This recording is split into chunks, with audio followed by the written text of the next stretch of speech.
जय हो जाग तारानी, जय हो दुख हरानी।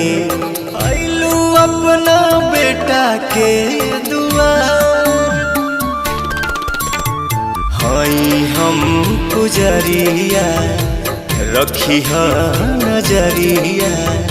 सुखी रहे पूरा परिवार।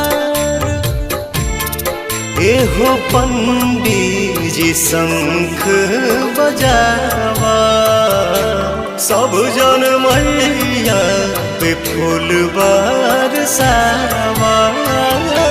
मैया के चुनरी ओढ़ाओ रे, हरी हरी चूड़ी चढ़ाओ